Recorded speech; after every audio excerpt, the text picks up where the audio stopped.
Tatlong sasakyan na ang nadaganan ng truck na nawalan ng preno sa Baguio City. Sa pool sa dashcam ang aksidente. Nasa frontline ng balitang yan, si Gary De Leon.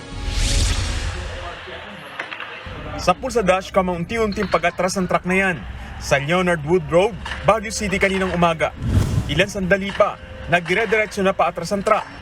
Sumampa ito sa barrier hanggang sa tumagilid at madaganan nito ang tatlong sasakyan. Kasama rito ang kotse ng pamilya Tibes na nagbakasyon lang sa Baguio galing Pampanga. Yung truck, nakita namin na umaatras siya. Bumubusina po yung mga naka-forward sa amin na sasakyan, kaya lang tuloy-tuloy talaga siya. Dumausdos yung truck hanggang sa amin, hindi na kayang umatras dahil nga traffic hanggang doon sa dulo. Swerte namang nakalabas ang siyam na sakay ng sasakyan bago madaganan ng truck. Wala ring malubhang nasaktan, pero may kinakailangang isugod sa ospital dahil sa pagtaas ng presyon.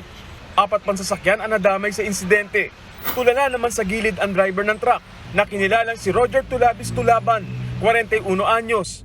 Ayon sa pahinante, nabitin umano ang kanilang truck habang paakyat sa kalsada. Galing po kami po dyan, papunta kami ng parkingan po namin. Nandiyan na po kami sa taas, nawalan ng hangin, nawalan ng preno po, tapos umatras na po siya. Ayon sa PNP, papuntang Botanical Garden ng truck na naglalaman ng dumi ng manok.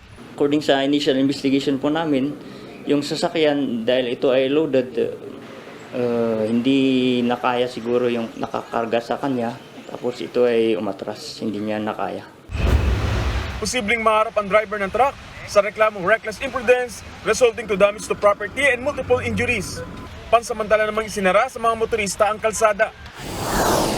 Hala! Nagulantang naman kagabi ang mga residente sa Barangay Damortis sa bayan ng Santo Tomas, La Union matapos araruhin ng isang truck ng isang bahay. Base sa investigasyon, nawala ng preno ang truck. Naka-encounter daw siya ng loose brake, kaya isinorb na lang sa right shoulder. So ayan ma'am, na-bump na-hit niya yung bahay ng isang nagangalang Romeo Rapisura ma'am. Tapos yung steel post na sa kuwan ng Luelco at isang motorcycle ma'am. Wala namang malubhang nasaktan sa insidente. Puro galos naman ang driver at pahinante na tumalon mula sa truck bago ito bumangga. Nagkaareglo naman ang magkabilang panig.